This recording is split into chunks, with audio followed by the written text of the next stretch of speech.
ഇതുണ്ടോ, ഇഞ്ചിയാണിത്. പാൽ ചായയിൽ ഇഞ്ചി ചേർക്കൽ അറിയാത്ത ആളുകളോ കേട്ടോ. നിങ്ങൾ എപ്പോഴും ഈ ബ്ലാക്ക് ടീ കട്ടൻ ചായ കുടിച്ച് മടുത്തിരിക്കണോ?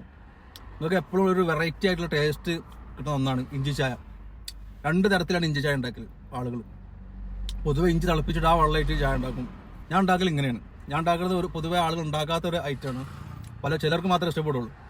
ആഴ്ചയിൽ എപ്പോഴും കുങ്കുമ ചായ കുടിക്കുമ്പോൾ ഒരു വെറൈറ്റി ടേസ്റ്റ് വ്യത്യാസത്തിനടുത്ത് കുടിക്കണത്.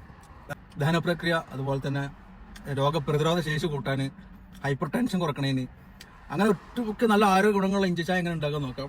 ആർക്കെങ്കിലും ഉപകാരപ്പെടുന്ന കേട്ടോ. കുങ്കുമട്ട് കുടിച്ച് മനുഷ്യൻ മടുത്തുനിന്ന് പാൽ ചായ ഉണ്ടാക്കണം. ഇത് ഒറിജിനൽ ഇഞ്ചി കേട്ടോ. ഇഞ്ചിന്റെ പകുതി എടുക്കാം, ക്ലീൻ ചെയ്ത് തൊലിയൊക്കെ കളയാം. ചെറിയ പീസാക്കി കട്ട് ചെയ്ത് ഇഞ്ചി നന്നായിട്ട് കട്ട് ചെയ്ത് കുപ്പി ഗ്ലാസ് എടുത്തിട്ട് ആങ്കർ പാൽപ്പൊടിൻ്റെ ഇതല്ലേ, ഒരു സ്പൂണിൻ്റെ ഫുൾ ഉണ്ടാകാൻ പാടില്ല. ഞാൻ വളരെ കുറച്ച് ഉപയോഗിക്കുള്ളൂ. പഞ്ചസാര കണ്ടില്ലേ, വളരെ കുറച്ച് പഞ്ചസാര, വെള്ളം ചേർക്കുക. നന്നായിട്ട് ഇതിനെ മിക്സ് ചെയ്യുക. ലേബിൾ ഉണ്ട്, ലിഫ്റ്റ് ഉണ്ട്. ഇത് കട്ടക്ക് 2 ഇടുക. ഇങ്ങനെ ഇതിലോട്ട് നടക്കുക. ചൂടുവെള്ളത്തിൽ ലിഫ്റ്റ് ഇട്ടിട്ടുണ്ടെങ്കിൽ 30 സെക്കൻഡാണ്. 30 സെക്കൻഡ് കഴിഞ്ഞതിന് ശേഷം നന്നായിട്ട് ഈ ലിഫ്റ്റ് ഇതിൽ നിന്ന് ഈ പൊന്തി കിടക്കണില്ലേ ചായ ടേസ്റ്റോട് കൂടിയിട്ട് വളരെ അതിൻ്റെ തനിമ നഷ്ടപ്പെടാത്ത രീതിയിൽ നമുക്കത് കുടിക്കാം.